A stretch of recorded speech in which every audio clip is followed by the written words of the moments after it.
नहीं ये दुनिया बनाई अपने आनंद के लिए, बात समझ में आई। तो फिर भगवान इस धरती पर क्यों आए? तो कहा कि जब अपने खिलौनों पर देखते हैं कि एक खिलौने पर दूसरा खिलौना हावी हो गया, मतलब इंसान ही इंसान का दुश्मन हो गया, तब फिर भगवान को लगा कि अच्छा इसे तो तोड़ना पड़ेगा। तब भगवान उस दुष्ट खिलौने की तुड़ाई करने, रावण की तुड़ाई करने, कंस की तुड़ाई करने, कभी राम बनकर कृष्ण बनकर, कभी नरसिंह बनकर के हिरण्यकश्यपु की तुड़ाई करने, कभी वाराह बन के हिरण्याक्ष की तुड़ाई करने प्रभु आते हैं। तो सुनो आने का उपाय क्या है, कैसे आते हैं वो विधा सुनो। सुनो, भगवान नारायण की नाभि से हुआ कमल। क्या हुआ? जोर से। भगवान नारायण की नाभि से कमल, कमल में हुए ब्रह्मा जी। भगवान नारायण ने ब्रह्मा जी से कहा सृष्टि की उत्पत्ति करो। ब्रह्मा जी ने सृष्टि की उत्पत्ति की। तो ब्रह्मा जी ने सबसे पहले भगवान सनकादियों को प्रकट किया, बाद में भगवान शिव को प्रकट किया भ्रकुटी से। शंकर जी से कहा कि जाओ सृष्टि करो, तो शंकर जी ने भूत प्रेत की सृष्टि स्टार्ट कर दी। तो ब्रह्मा जी बोले भाई ये तो रॉन्ग नंबर हो गया, भूत प्रेत नहीं चाहिए। तो शंकर जी से कहा कि आप रुको। तब ब्रह्मा जी के शरीर से दो स्त्री पुरुष का जोड़ा उत्पन्न हुआ। ब्रह्मा जी के शरीर से कौन उत्पन्न हुआ? स्त्री पुरुष का जोड़ा, जिन्हें आप मनु और शत्रुपा कहते हैं। क्या कहते हैं? मैया कहां तक पहुंची आपकी निंदिया?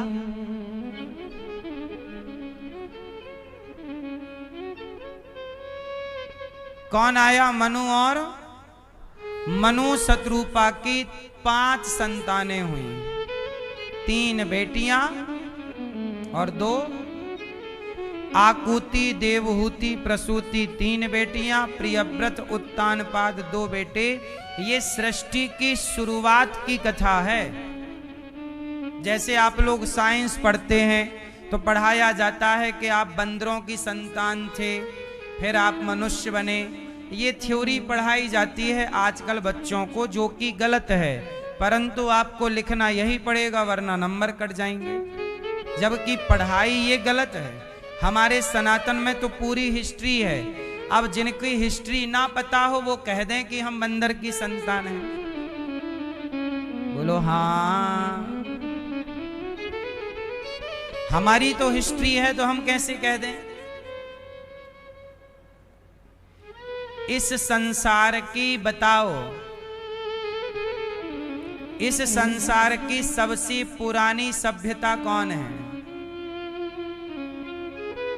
अच्छा बताओ, मुसलमान, ईसाई और हिंदू, इन तीनों में सबसे पुरानी सभ्यता वैज्ञानिकों ने किसकी सभ्यता खोजी है? मुसलमानों की सभ्यता मिली? बोलो हाँ या ना। नहीं मिली, पुरानी। ईसाइयों की सभ्यता मिली? नहीं मिली। किसकी मिली? हड़प्पा सभ्यता। हड़प्पा और मोहनजोदड़ो, ये पूरी दुनिया के वैज्ञानिकों ने स्वीकारा है।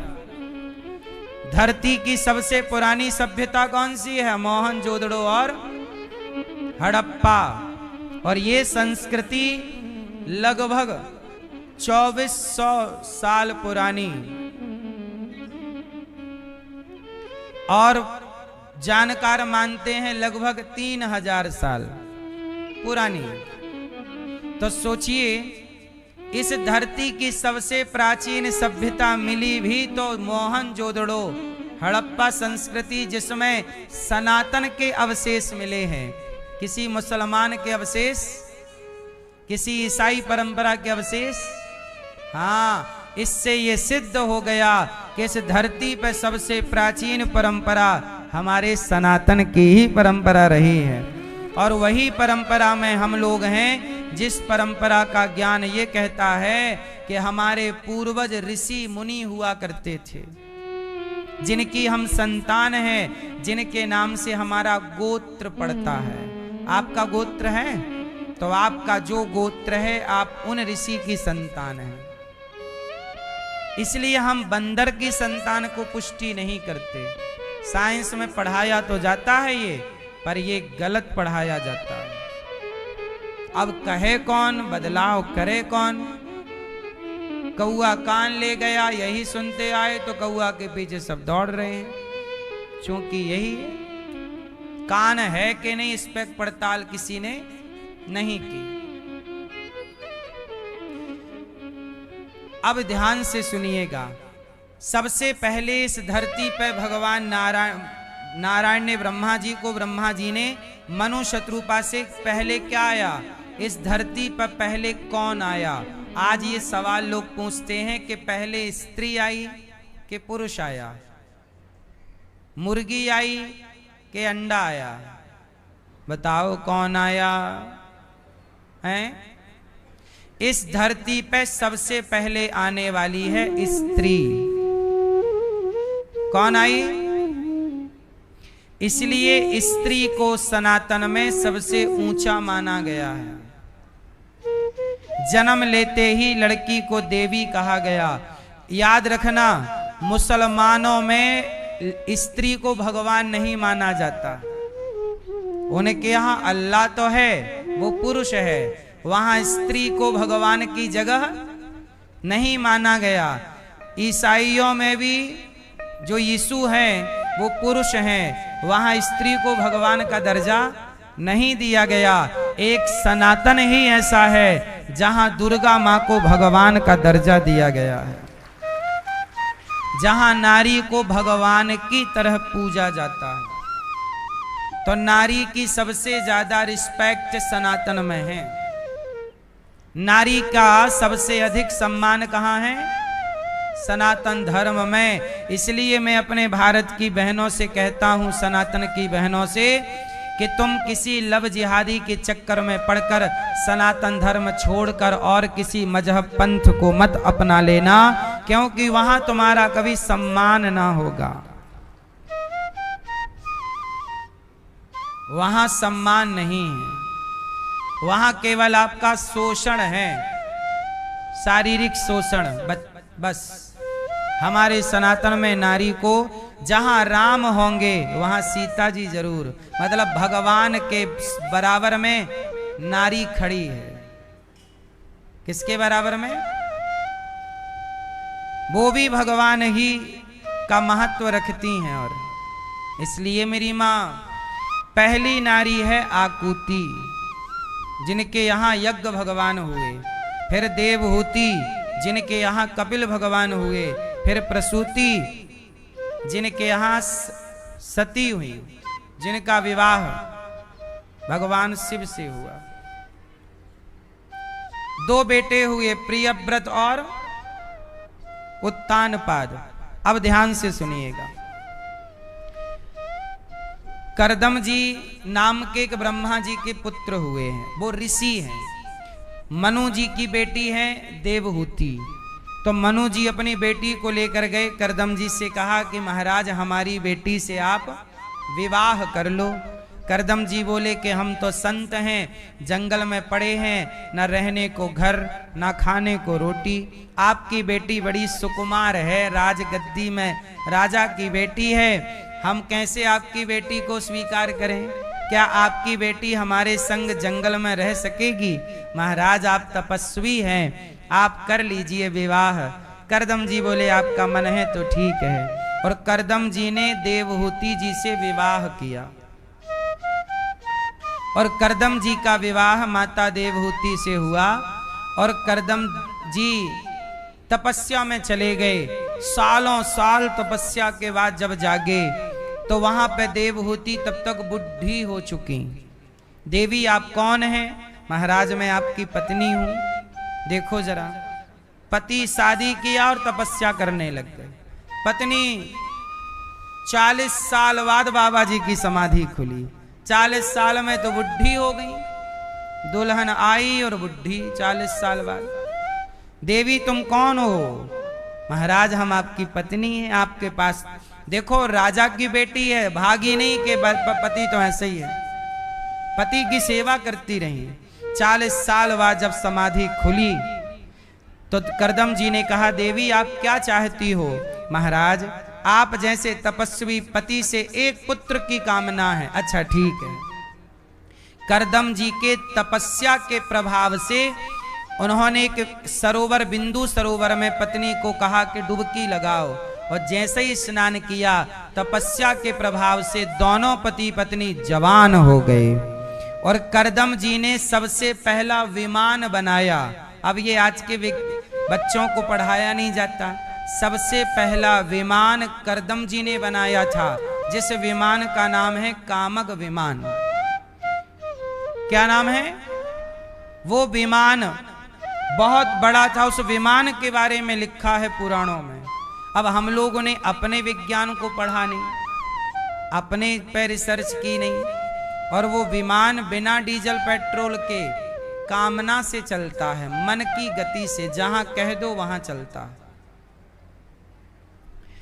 अब ऐसे विमान बनाने में आजकल, अब आज देखो लो ना, वही टेक्नोलॉजी है। अमेरिका जैसे देशों में एक गाड़ी चलती है टेस्ला की, जिसमें ड्राइवर की जरूरत नहीं पड़ती। गाड़ी से कह दो कि यहां जाना है, गाड़ी वहीं जाएगी, अपने से डीजल भरा लेगी, अपने से साइड ले लेगी, और आपसे बेहतर अपने को वो चला लेती है। ऐसी गाड़ी अमेरिका में चलती है। हमारे भारत में आएगी तो सड़क के किस गड्ढे में गिरी मिलेगी पता नहीं, सारा उसका सिस्टम डैमेज हो जाएगा। सही है। तो अपने यहां की सड़कें बरसात भरोसे हैं। बरसात हो गई तो बिगड़ गई, नहीं हुई तो बढ़िया। तो कहने का अर्थ ये है कि देखो आज भी बिना ड्राइवर के गाड़ियां आ गई, वो कामग विमान भी बिना ड्राइवर के था, जहां कह दो चल पड़ा। मतलब देखो तकनीक। ये बातें हम पहले बताते तो लोग हंसते, लेकिन अभी आज भी वही तकनीक, हमारे जो तकनीक आप यूज कर रहे हैं उसके बारे में हमारे ऋषि मुनियों ने लिख दिया। समस्या जानते हो क्या है?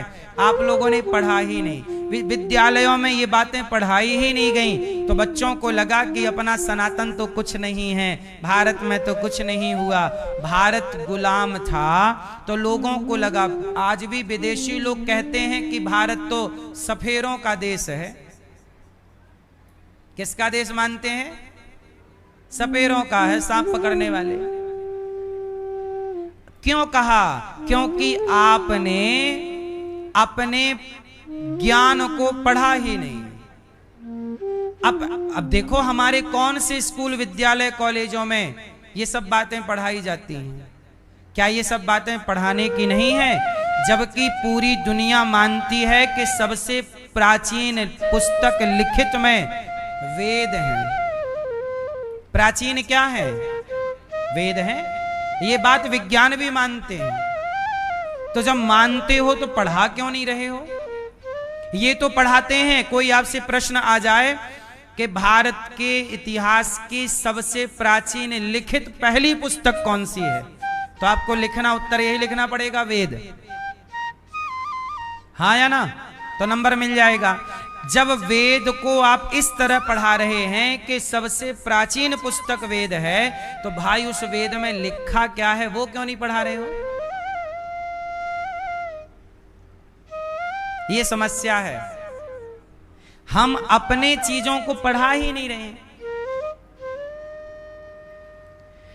अपने ज्ञान को हमने आगे रखा ही नहीं। हम लोगों ने ए फॉर एप्पल पढ़ा। अच्छा बताओ, एप्पल क्या भारत का फल है कि विदेशी फल है? एप्पल है? अब तो कश्मीर में होने लग गया, ये ठंडे देशों में होता है। एप्पल विदेशी है।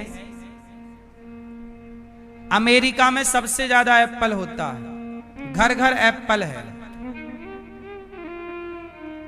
ऐसे सड़कों में किनारे जैसे अपने यहां बबूल के पेड़ नहीं लगे रहते, ऐसे अमेरिका, अभी हम अमेरिका जा रहे हैं, एक वहां कथा है, अभी 1 तारीख से कथा है, 1 अगस्त से अमेरिका में। तो अमेरिका में सड़कों के किनारे ऐसे ही एप्पल लगे रहते हैं जैसे अपने भारत में बबूल लगे रहते हैं। तो अमेरिका का फल है ये। तो ए फॉर एप्पल क्यों पढ़ना है भारत में? यदि भारत के बच्चों को अच्छा बताओ, अर्जुन अच्छे हैं कि बुरे हैं?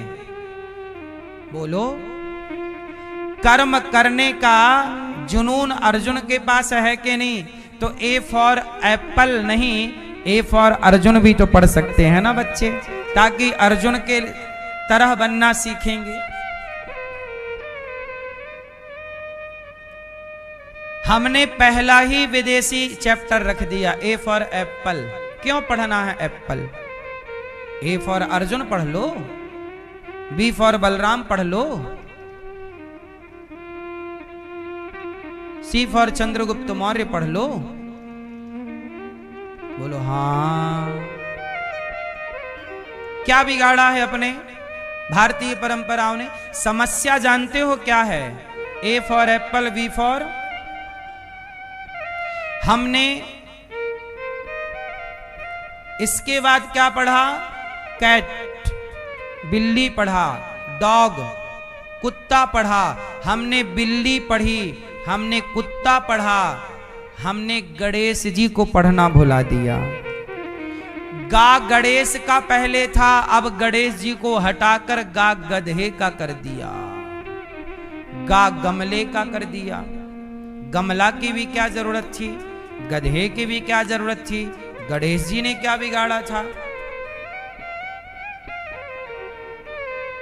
इसका मतलब ये है, हमने अपनी भारतीय संस्कृति से प्रेम नहीं किया। आजादी के बाद भी आज तक हमारी शिक्षा, मैं काले नाम के एक विदेशी व्यक्ति ने, ईसाई ने, अंग्रेज ने शिक्षा नीति भारत में लागू की, आज भी वही चल रही है। आज तक बदलाव हम चाहते हैं कि बच्चों के शिक्षा में मातृ देवो भव पितृ देवो भव का पाठ होना चाहिए। क्या पाठ हो? मातृ देवो भव। अब कामक विमान बनाया करदम जी ने, ये जिक्र होना चाहिए कि भाई पहला विमान हमारे ऋषि मुनियों ने बनाया। हम क्यों कहें कि राइट ब्रदर्स ने पहला विमान बनाया? 1903 में सफल परीक्षण किया राइट ब्रदर्स ने। उसके पहले की अपनी हिस्ट्री तलाश लो, अपने यहां मिल जाएंगी सब चीजें। जानते हैं मेरी माँ, हमारे, अब आप कहो कि जब वेद पुराणों में सब लिखा था तो आपके ऋषि मुनियों ने, पंडितों ने बनाया क्यों नहीं विमान? सुनो, हम लोग बना तो लेते, लेकिन ये बताओ कि हमारा देश 1000 साल तक गुलाम रहा। क्या रहा? गुलाम रहा।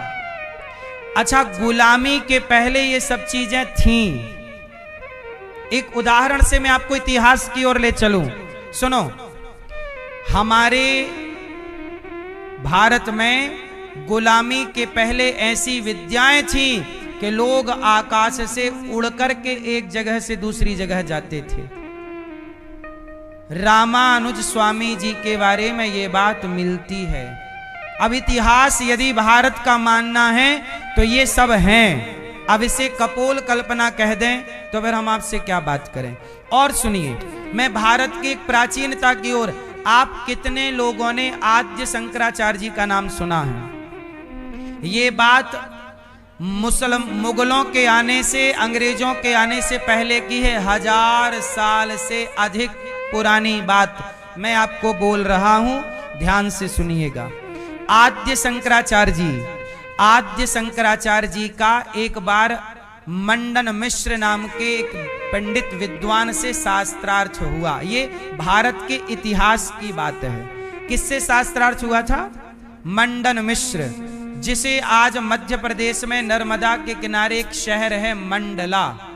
मंडला में वो मंडन मिश्र नाम के विद्वान रहा करते थे। उनकी पत्नी का नाम था भारती।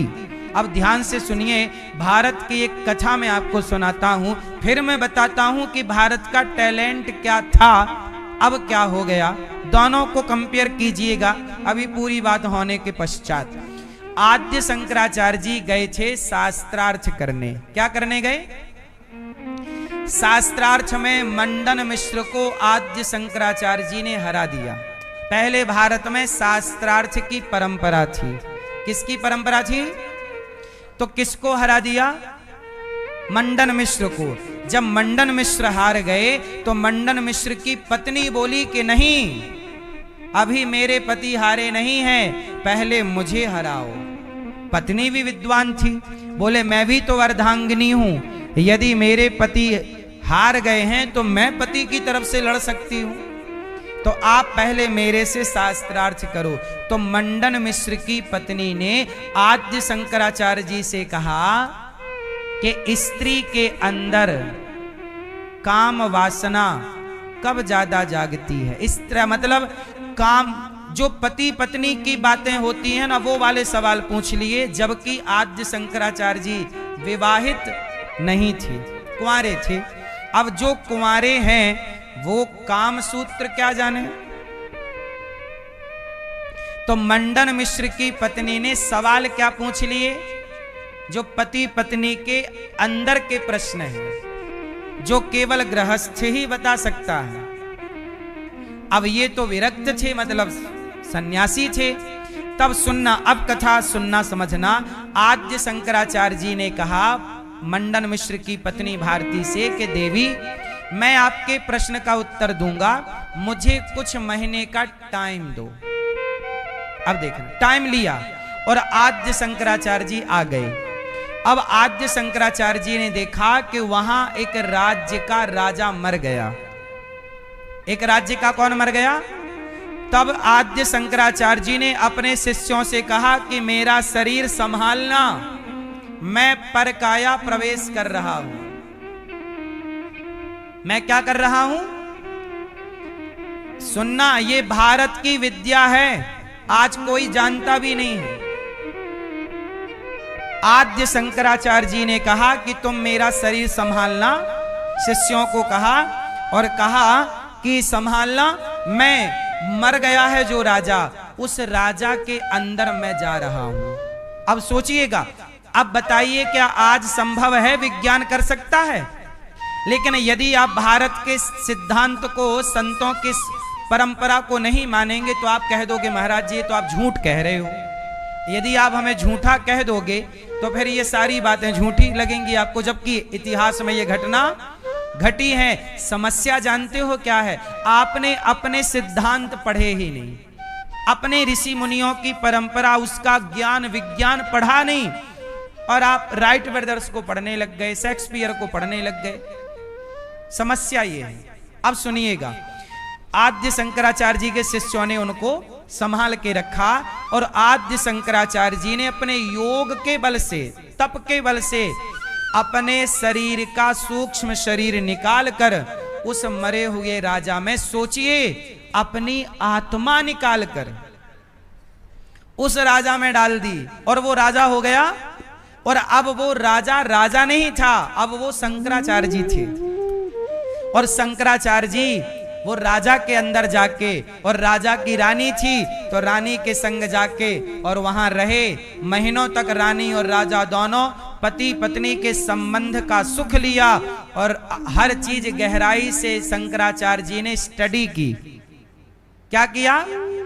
स्टडी की, पढ़ाई की कि पत्नी का संबंध काम से कहां है, किस तरह है, कब काम जागता है, कब काम समाप्त होता है, वासना क्या है, सब कुछ गहराई से, संभोग की क्रियाओं को गहराई से स्टडी की, और जान करके अच्छा, रहते रहते रानी को समझ आ गया। रानी को पता चल गया कि ये मेरा असली पति नहीं है, ये शंकराचार्य जी। तो अब क्या किया? अब रानी को पता था, रानी को ये पता लग गया कि मेरा पति तो मर गया था, जिंदा हुआ, कुछ गड़बड़ बीच में हुआ। तब पता कानों कान, धीरे धीरे कुछ ना कुछ तो बात बाहर आई जाती है। तो आद्य शंकराचार्य जी का शरीर जहां रखा था, रानी ने शंकराचार्य जी के शरीर को नष्ट करने का प्रयास किया कि यदि ये शरीर खत्म हो जाएगा तो ये वापस कहीं जा नहीं सकते, कैद हो जाएंगे, फिर सदा के लिए ये मेरे पति बनकर रहेंगे। तो रानी ने शंकराचार्य जी के शरीर को नष्ट करने का प्रयास किया, पर उनके शिष्यों ने रक्षा की। और जब पूरी स्टडी कर ली आद्य शंकराचार्य जी ने, तो अपने उस राजा के शरीर को त्याग कर अपने वास्तविक शरीर में आए और जाकर के मंडन मिश्र की पत्नी से शास्त्रार्थ करके उसे हराया और सनातन की पताका लहराई। ये भारत का सत्य सिद्धांत है, ये भारत का प्राचीन इतिहास है, इसे कोई नकार नहीं सकता।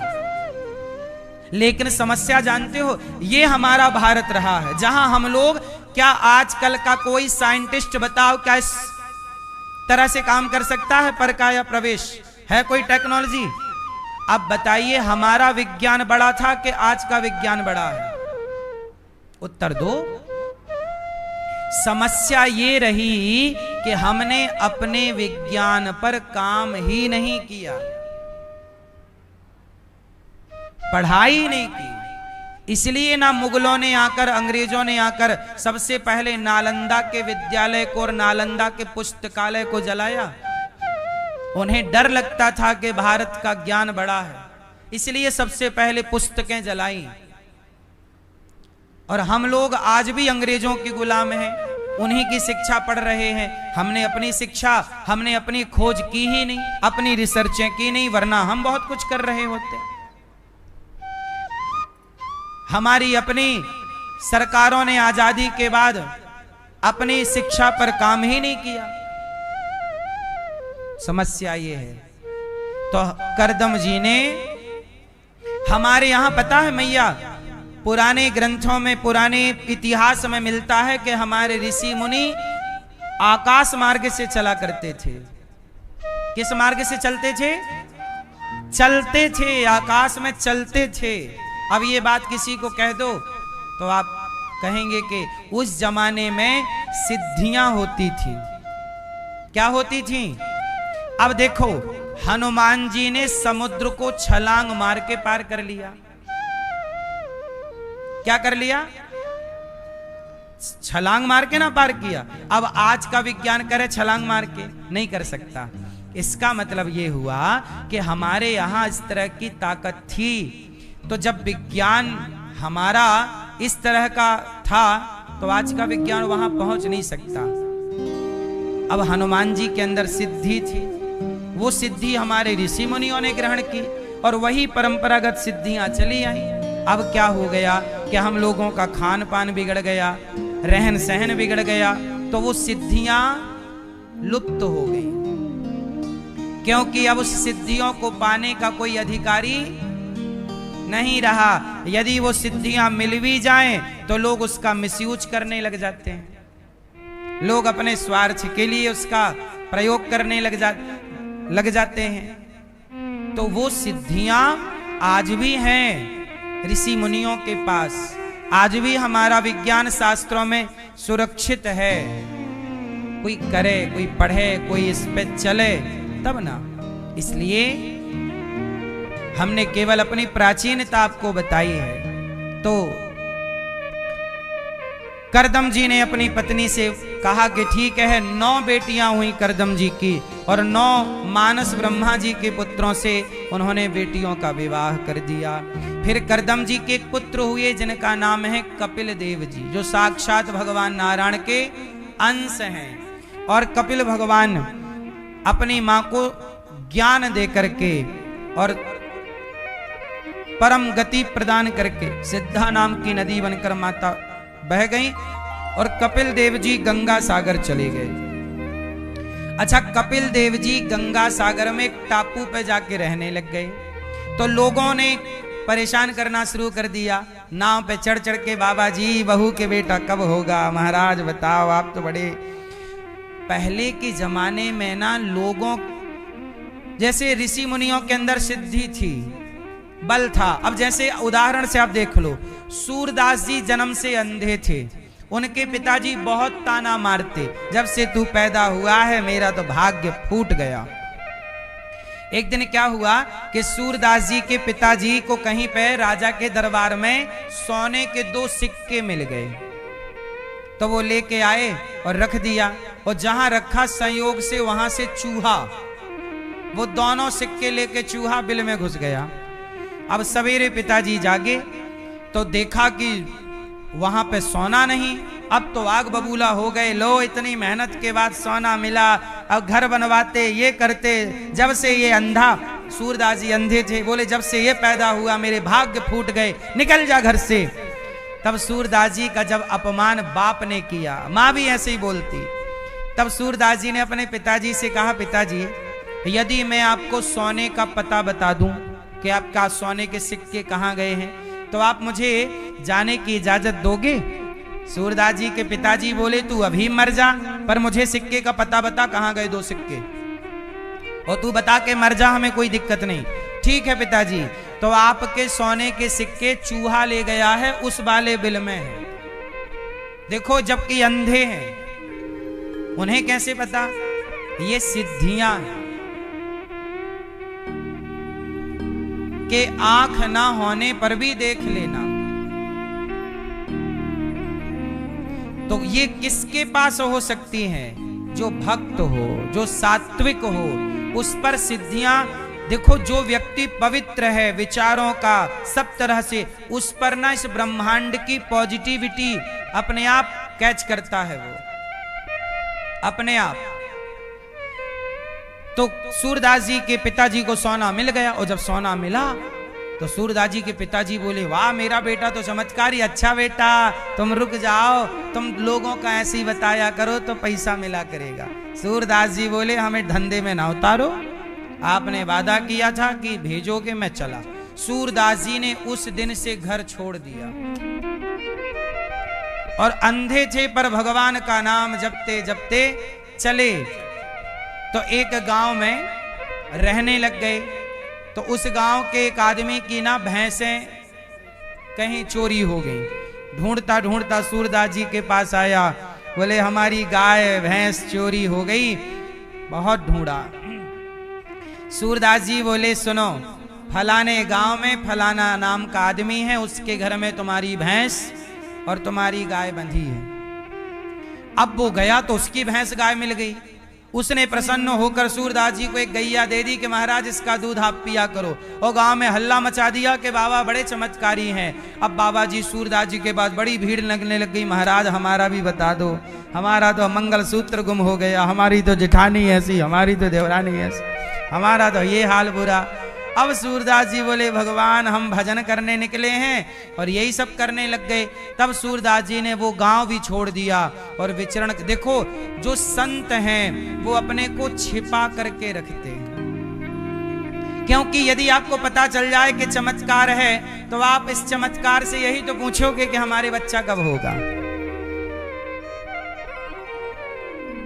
इससे ज्यादा आप क्या चाहते हैं? आपका काम कब बनेगा, ब्याह कब होगा, यही तो लोग पूछते हैं। इससे किसी का भला नहीं है। सिद्धि सबसे बड़ी हनुमान जी के पास है। अष्ट सिद्धि नव निधि के असवर दीन जानकी, सिद्धि से कल्याण ना होगा, कल्याण होगा भगवान की परम पवित्र भक्ति से। इसलिए इतनी सिद्धियां होने पर भी हनुमान जी राम जी के चरण पकड़ करके बैठे। इसलिए सबसे बड़ी सिद्धि है भक्ति का आ जाना।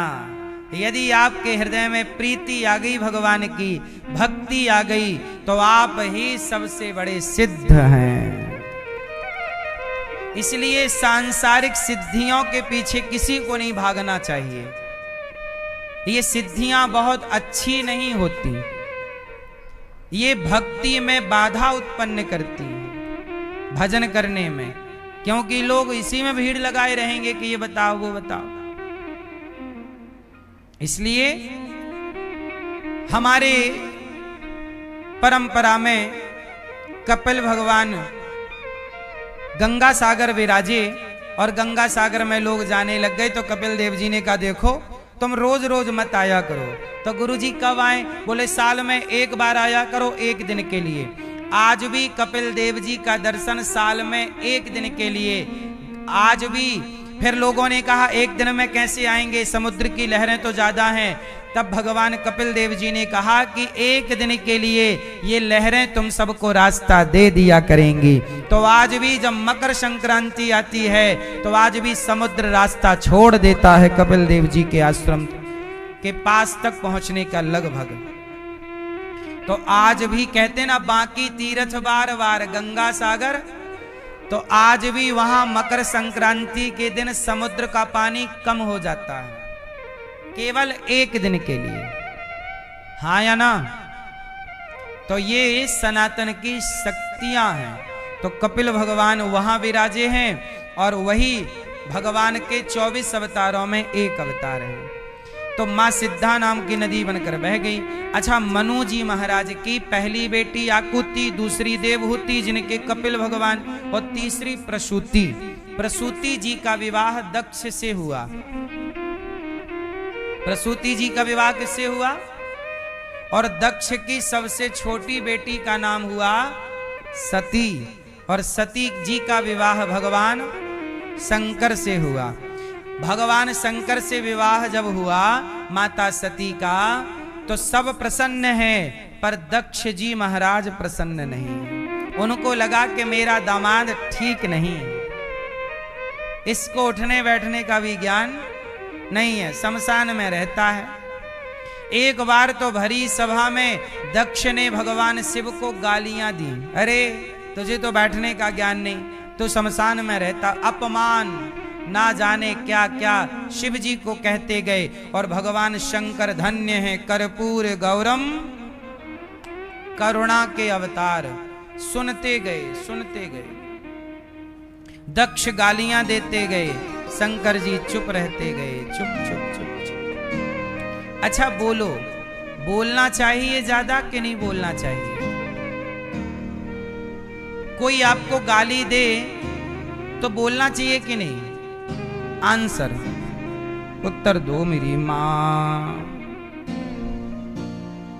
कोई आपको गाली दे रहा है, कोई आपका अपमान कर रहा है, तो उसको जवाब दें कि ना दें?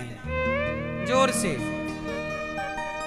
मैया क्या बोलती तू? जवाब दें कि ना दें? पीछे की मैया सो गई क्या?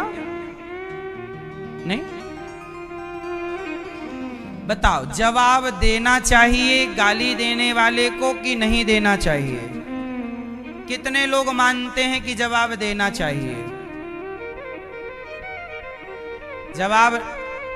ए वीडियो वाली मैया, तुम तो शक्तिमान हो गई, घूम घूम के वीडियो बना रही है। शक्तिमान शक्तिमान नहीं घूमता, शक्तिमान छक छक छक छक छक छक। मैया भी ऐसे घूम घूम के पूरे में वीडियो बन गई। अब कथा भी सुन लो। सुनो, क्या पूछ रहे थे हम आपसे? सवाल क्या पूछा हमने आपसे? एक जन बताओ। हैं? हाँ, जब आपको कोई गाली दे तो आपको जवाब देना चाहिए? नहीं। क्यों? क्यों नहीं दें जवाब? क्योंकि कुत्तों के मुंह कुत्ते लगते हैं, समझदार नहीं। सामने वाला गाली दे रहा है तो वो क्या हो गया? गाली दे रहा, भाव भाव भाव, ये आचरण कुत्ते का है। ये लक्षण किसका है? बेवजह गाली, बेवजह अपशब्द, ये किसका लक्षण है? कुत्ते का। तो वो कुत्ता है, और कुत्ते के मुंह कौन लगता है? कुत्ता। तो क्या आप कुत्ते हैं? नहीं। तो जब नहीं है तो मुंह मत लगिए, और मुंह लग रहे हैं तो फिर नेम प्लेट में लिखवा लीजिए कि कुत्ता है। आपने भी तो कुत्ते के मुंह लगे तो आप भी फिर कहलाएंगे कुत्ते। इसलिए कुत्ता ना बनो, अपने स्तर को गिराओ ना, अपना स्टेटस मेंटेन करो। जरूरी नहीं है बात बात पे रिप्लाई करना, सबके मुंह नहीं लगते, लगना चाहिए भाई। आपकी गली में जब आप आते हो तो कुत्ते भौंकते हैं, आप उनके मुंह लगते हैं। ऐसे ही है गली मोहल्ले में, परिवार में कुछ लोग खाओ खाओ खाओ खाओ खाओ खाओ खाओ भाव भाव भाव भाव दिन भर बोलते हैं। क्यों मुंह लगना है? बोलते तुम रहो, हम चलेंगे। कोई कुछ गाली दे, अपमान करे, बोलने दो, आप नहीं।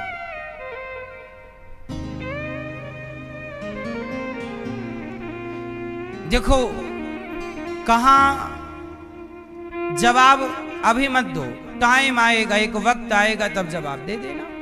जवाब देना है पर अनुकूल समय जानकर। अब शंकर जी को दक्ष गालियां दी है, शंकर जी चुपचाप उठकर चले गए, कोई शब्द नहीं कहा, कोई उत्तर नहीं। क्यों? ससुर जी हैं, ससुर जी को बोल के फायदा क्या? इसलिए आपके ससुर वसुर कुछ कहते रहें तो सुन लिया करो। क्या मुंह नहीं लगना चाहिए।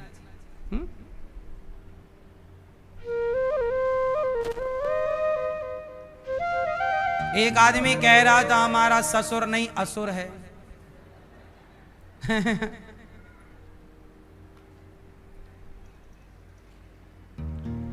तो सुनो, शंकर जी ने कोई उत्तर नहीं दिया, चले गए। दक्ष ने यज्ञ किया और यज्ञ में सबको बुलाया, पर माता सती और भगवान शिव को नहीं बुलाया। सोचिए वो यज्ञ क्यों किया दक्ष ने? शिव का अपमान करने के लिए। कुछ लोग क्या करते हैं?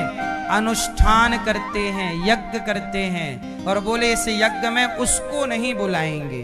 तो कोई भी पूजा, कोई भी अनुष्ठान किसी के अपमान के लिए मत किया करो, फिर वो अनुष्ठान फलीभूत।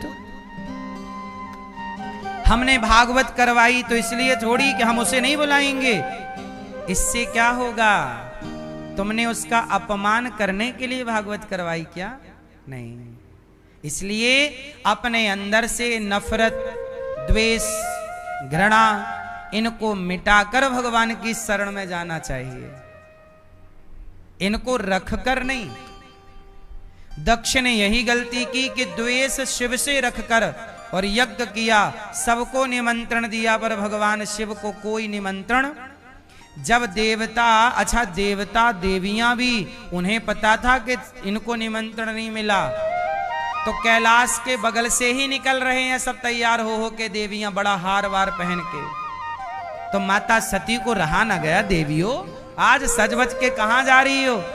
तो देवताओं की पत्नियों ने कहा आपको नहीं पता, आपके पिताजी ने यज्ञ किया है, हम वहीं पार्टी में जा रही हैं, आपको नहीं बुलाए।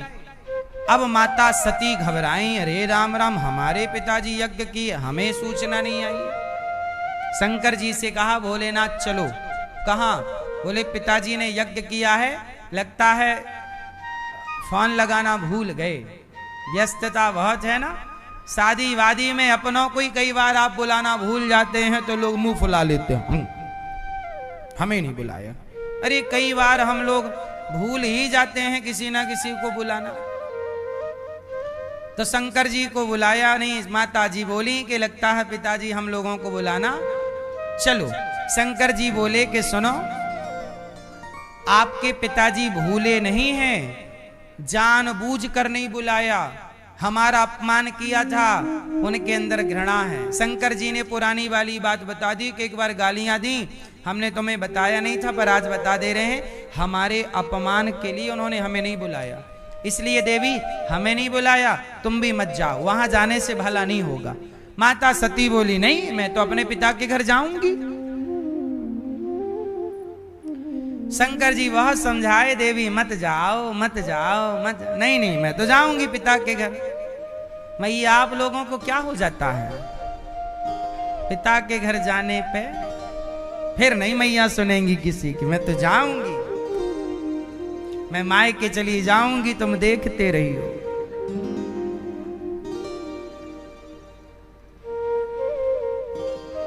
शंकर जी मना कर रहे हैं और माता जी मान नहीं रही हैं। और माता जी बिना बुलाए फाइनल चली गई। और जब गई तो वहां पे बहुत सजावट थी, बहुत लोग आ रहे थे, यज्ञ मंडप सजा। माता सती जब गई तो माता सती से किसी ने ठीक से बात नहीं की। सती जी की बहनें मिली, आ गई, निमंत्रण तो भेजा नहीं था पिताजी ने, बिना बुलाए आ गई। देखो बहनें बोल रही हैं, केवल माता बोली कि राम राम बेटा, तुम्हारे संग पिता ने गलत किया, तुम्हें बुलाया नहीं। माता सती यज्ञ मंडप में गई, देखा सब देवताओं का भाग था, सबकी आसन थी, सबका सम्मान था। पूरे यज्ञ में भगवान शिव का कहीं सम्मान नहीं, भगवान शिव की कहीं कोई आसन। माता सती को लगा ये तो मेरे पति का अपमान है। और देखो नारी कैसी होनी चाहिए, जो अपने पति का अपमान बर्दाश्त ना करे। पर आजकल कुछ स्त्रियां अपने माँ के घर अपने पति को बुलाकर अपने पति का अपमान अपनी माँ से, अपने भाई से, अपने बाप से करा देती हैं। तुम्हारी माँ बोलती है दामाद जी फोन लगाएं, उठाना मत, नाक रगड़ते आएंगे यहां। तुम अपने पति की नाक रगड़वाना चाहती हो, ये अच्छी नारी का लक्षण नहीं है। पतिव्रता नारी अपने पति का ना अपमान करती है और ना अपमान सहती है। माता सती माना कि पिता के प्रेम में बिना बुलाए आ गई। उन्हें क्या पता कि मेरा बाप मेरे पति का अपमान करने पर तुला है, जबकि मेरे पति की तरफ से कोई गलती नहीं है। पर माता सती ने कहा कि मेरे पिता मेरे पति का अपमान करते हैं, इस यज्ञ में मेरे पति का कोई भाग नहीं। अब तो माता सती योग अग्नि में जलने लग गई। दक्ष से कहा, दक्ष मेरे पति मुझे दाक्षायणी कहकर बुलाते हैं, बहुत प्रेम करते हैं। अब मैं क्या मुंह दिखाऊंगी अपने पति को कि मैं शिवद्रोही की बेटी हूं। मैं किसकी बेटी हूं? शिवद्रोही की बेटी बनकर के अब मैं शिव के पास नहीं जा सकती, इसलिए मैं इस यज्ञ में अपने आप को समाप्त कर रही हूं। देखो, जो यज्ञ अपमान करने वाला था वह यज्ञ विनाशी यज्ञ हो गया, विनाश खड़ा कर दिया। माता सती जलने लगी। माता सती को छोड़ने शिवजी के गण आए थे, नंदी इत्यादि, दौड़े दौड़े गए, भोलेनाथ भोलेनाथ। माता जी जल गईं। शिव जी को क्रोध आया और भगवान शिव ने जटा फेंकी और भगवान शिव का एक रूप प्रकट हुआ और वीरभद्र ने जाकर दक्ष प्रजापति का सिर तोड़ करके उस यज्ञ में स्वाहा कर दिया। और माता सती के शरीर को जलता हुआ भगवान शिव लेकर के दौड़े और माता सती के जलते शरीर को हृदय से लगाकर शिव जी रोने लग गए। और जब शिव रोए, शिव दुखी हुए और माता सती का जलता शरीर जब शिव को जलाने लगा, तब भगवान विष्णु ने प्रकट होकर अपने सुदर्शन चक्र से माता सती के जलते हुए शरीर को काटना स्टार्ट किया कि टुकड़े टुकड़े करके गिरा देंगे, क्योंकि शंकर जी तो छोड़ेंगे नहीं। तो भगवान विष्णु के चक्र ने माता सती के 52 टुकड़े किए, 52। तो वह टुकड़ा जहां जहां गिरा वह एक एक शक्ति पीठ बनता चला गया। तो आज भारत में 52 शक्ति पीठ हैं। 51 भारत में, भारत की ही भूमि कभी पाकिस्तान था, तो हिंगला शक्तिपीठ पाकिस्तान के बंटवारे में उस तरफ चली गई, क्योंकि पाकिस्तान भी पहले हिंदुस्तान था। तो वो हिंगला शक्तिपीठ। तो कहने का अर्थ ये कि भगवान शिव का क्रोध बाद में भगवान विष्णु ने शांत कराया, दक्ष का यज्ञ काट दिया, बाद में बकरे का सिर लगाया और बकरे का सिर जोड़ करके और वो दक्ष का यज्ञ पूरा हुआ। बाद में यही माता सती पार्वती बनी, हिमालय जी की पुत्री। और पार्वती जब बनी तो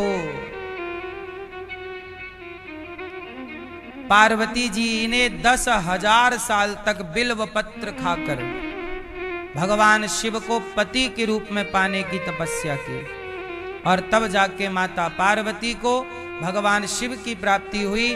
आज भी शिव पार्वती विराजे हैं मंदिरों में। बोलिए शंकर भगवान की।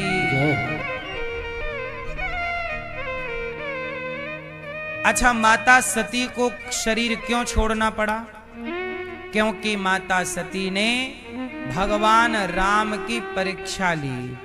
राम जी सीता जी की खोज कर रहे, माता सती को लगा कि ये भगवान नहीं हो सकते, भगवान होते तो खुद की पत्नी का पता ना लगा लेते। राम शंकर जी ने खूब समझाया पर माता जी की समझ में, और माता जी परीक्षा लेने गई तो राम जी ने पहचान लिया। माता जी प्रणाम, जंगल में अकेली आई हो, भोलेनाथ कहाँ है? जबकि वो सीता जी बनकर आई थी। राम जी ने पहचान लिया। सती जी बोली आपने कैसे पहचाना? मैं तो सीता के रूप में हूं। राम बोले कि मेरी सीता तो रावण लेके चला गया है। तो सती जी बोली जब आपको पता है कि रावण लेके गया तो आप सीता के लिए रो क्यों रहे हैं? सीता सीता सीता। जब रावण ले गया तो राम जी सीता के लिए रो रहे हैं। क्यों मैया? आप लोगों के पति आप लोगों के लिए ऐसे रोते हैं?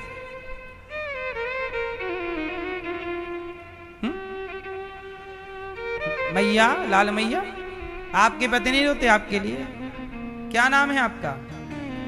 सीमा। सीमा ऐसे नहीं कहते।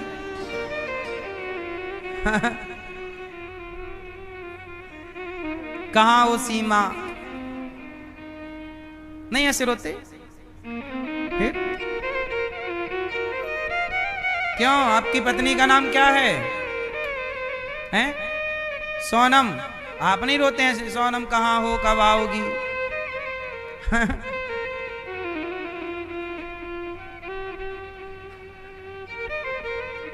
राम जी बहुत प्रेम करते हैं अपनी पत्नी से। देखो जरा, सीता कहाँ हो? सीता। राम जैसा पति मिलना बड़ा कठिन है मेरी माँ। राम जैसा पति और सीता जैसी पत्नी। राम अच्छे पति हैं कि नहीं? हाँ या ना? सीता मैया के लिए रावण से लड़ गए।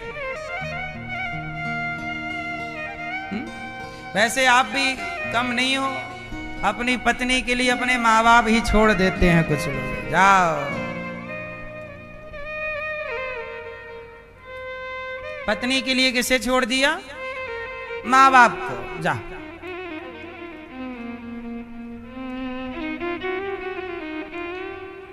राम जी ने पत्नी को भी संभाला और माँ बाप की आज्ञा का पालन भी किया। पुरुष का धर्म है कि वो माँ बाप को भी प्रसन्न रखे और पत्नी को भी प्रसन्न रखे। ये पुरुष की चुनौती है। अब रखो दोनों को। माँ को खुश रखते हैं तो पत्नी नाराज होती है, पत्नी को खुश रखते हैं माँ नाराज होती है।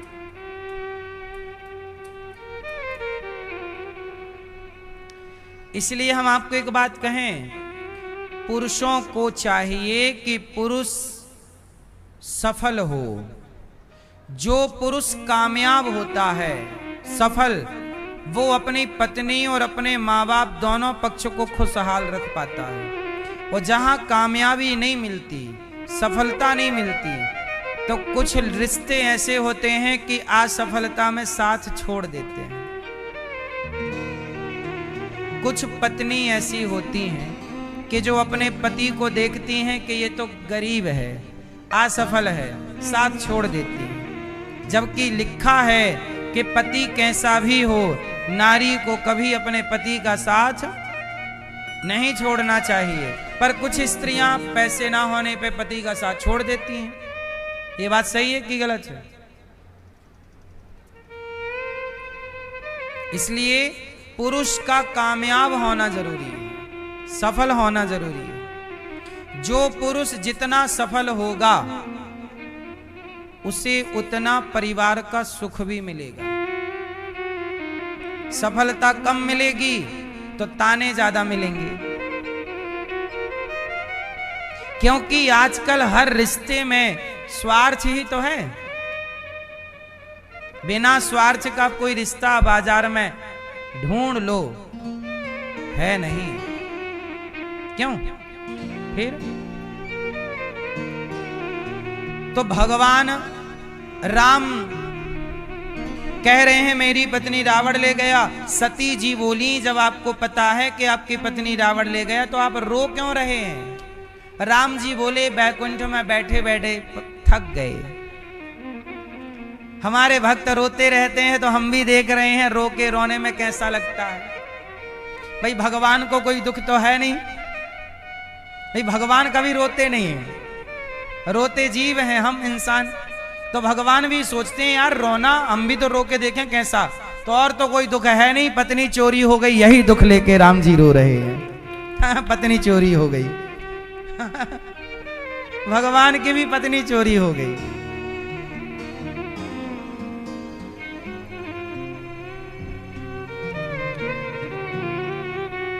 एक आदमी मेरे पास आया, बोले महाराज जी हमारी पत्नी को पड़ोसी देखता रहता है।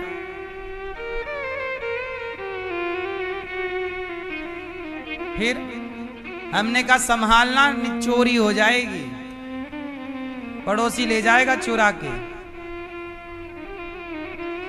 तो पत्नियां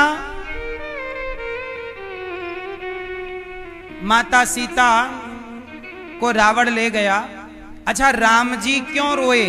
हमने बताया था कि राम जी को रोने का शाप मिला था, नारद जी ने दिया था कि आप पत्नी के वियोग में रोएंगे, इसलिए राम जी ने वो रो करके शाप को पूरा किया। अब सती जी समझ गई कि ये भगवान हैं, चली गई। शंकर जी ने पूछा कि आपने परीक्षा ले ली राम जी की? माता जी ने असत्य कह दिया कि हमने कोई परीक्षा, और माता सती के इस असत्य से भगवान शिव रूठ गए और माता सती का परित्याग कर दिया। और जब शिव ने त्यागा तो वही त्यागने के बाद वो दक्ष के यज्ञ में गई, जली और बाद में पार्वती बनी। तब शिव ने उन्हें पुनः स्वीकार किया। तो शिव पार्वती हैं और शिव पार्वती के द्वारा कार्तिकेय एक पुत्र भी हुए और गणपति गणेश जी भी हुए। तो दो पुत्र भगवान शिव के। अच्छा शिव जी का परिवार बहुत अद्भुत है। शंकर जी से आपने कुछ सीखा भले ना हो, पर शंकर जी से सीखना बहुत कुछ चाहिए। शंकर जी किस पर बैठे हैं बताओ? शंकर जी का वाहन कौन? जोर से। नंदी, बैल। अच्छा एक बात बताओ, आप लोग शंकर जी का मंदिर बनवाते हो, किस किस के घर में शंकर जी का मंदिर है? किस किस के गांव में गली में शिव का मंदिर है? उठाओ हाथ। है? अब जितने हाथ उठे हैं इन्हें गिन लो और जरा सोचो कि आपने शिव जी की पूजा की। तो मैं कहता हूं कि जब शिव की प्रतिष्ठा किया करो तो शंकर जी तो ले आया करो, पर जो नंदी हैं वो नंदी पत्थर के ना लाया करो, वो ओरिजिनल नंदी लाके रखा करो। जहां मंदिर शिव का वहां एक असली नंदी ले आओ और सारे गांव के लोग, गली के लोग एक नंदी की सेवा करो। एक एक जितने शिव के मंदिर हैं सारे मंदिरों में एक एक नंदी की यदि असली नंदी की सेवा हो जाए तो गौ हत्या रुक जाएगी।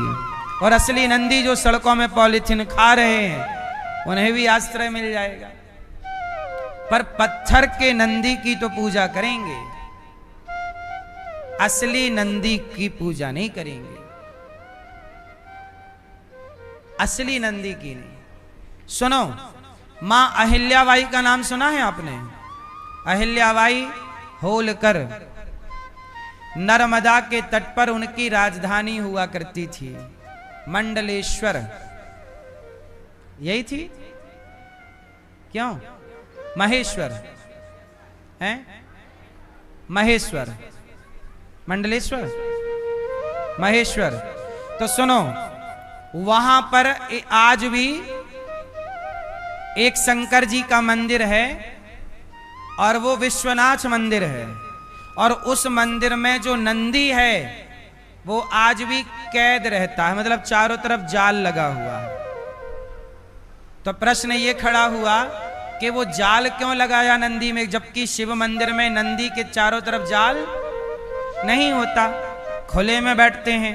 पर महेश्वर में मां अहिल्याबाई के द्वारा जो स्थापना वहां भगवान शिव की हुई, वहां पर एक नंदी की स्थापना जब हुई तो जाल लगाया गया। तो सवाल हुआ कि जाल क्यों लगा? तब इतिहास जब पढ़ा तो पता चला कि अहिल्याबाई होलकर ने कहा कि नहीं, जब असली नंदी है तो शिव का असली नंदी हम